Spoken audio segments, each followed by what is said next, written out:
السيدات والسادة، اليوم أنا معكم ولست بصدد الحديث عن البحث عن الذات، ولكن بصدد الحديث عن شهيد الوطن. وكلمة الشهيد أو الشهيد له معنى دلالات كثيرة.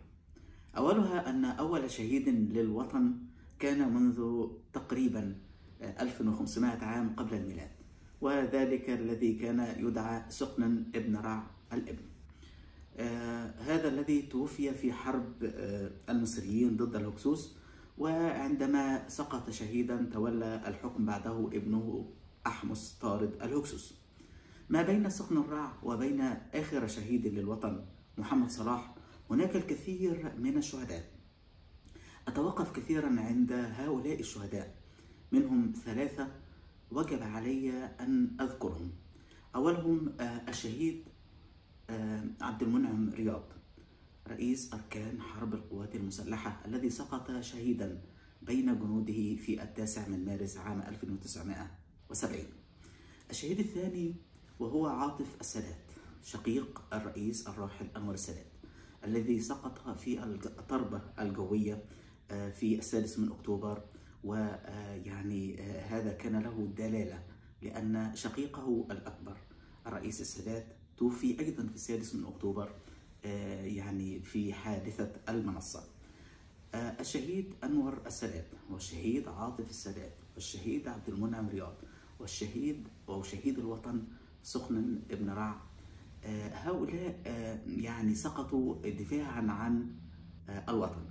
وكثيرا ما نتناول الحديث عن الشهادة، وأن الشهادة في الإسلام أو في الديانات الأخرى لها الكثير من الدلالات، لكن في الإسلام عندما ذكر المولى سبحانه وتعالى: ولا تقولوا لمن يقتل في سبيل الله أموات بل أحياء ولكن لا تشعرون، هذا هو المترادف بأن الشهيد عند ربه يرزق وله الكثير من الفضل العظيم والفوز العظيم، وأن الشهيد كما ذكر المصطفى صلى الله عليه وسلم لمن سقطوا في أحد أن أرواحهم في جوف طير خضر يطوفون بأنهار الجنة تحديدا، وثم بعد ذلك يأوون إلى قناديل في ظل العرش.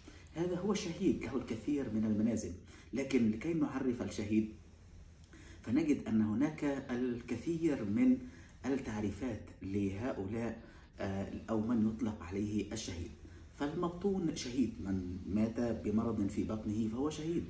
والمطعون شهيد، والمطعون هنا ليس المطعون بآلة حادة ولكن المصاب بالطاعون. والغريق شهيد، والحريق شهيد، كل هؤلاء شهداء. وكذلك السيدة النفساء أو السيدة التي تتوفى بوليدها أو نتيجة لذلك فهي شهيدة. ويعني المصطفى صلى الله عليه وسلم عندما يعني استعاذ من الموت غريقا أو حريقا، لأن هذه من الميتات الصعبة.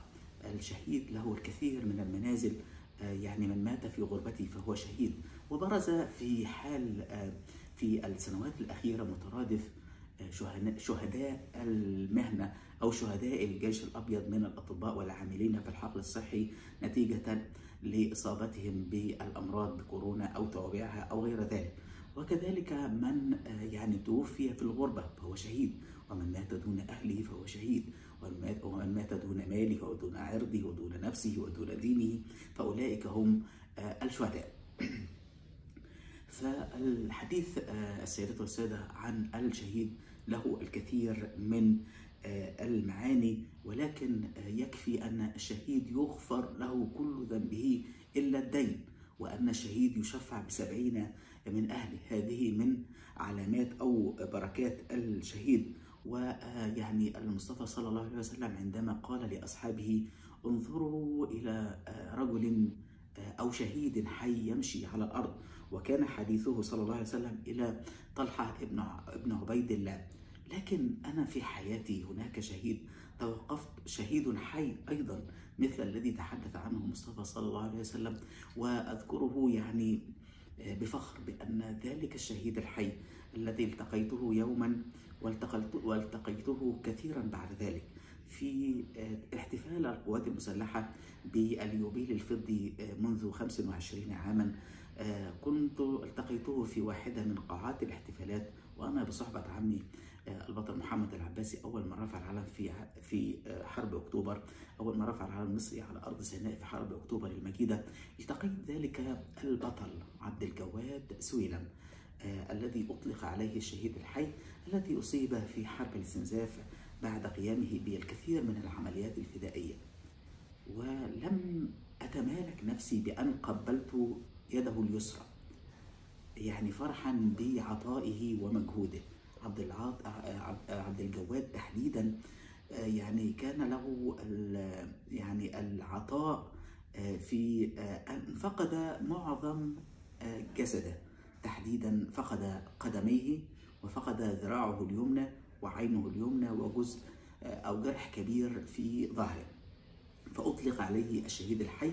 ومن مآثر هذا الشهيد الحي بأنه أصر أن يستكمل يعني حربه أو أن يستكمل تواجده ضمن صفوف القوات المسلحة المصرية، واستكمل تواجده في الحرب في عام 73.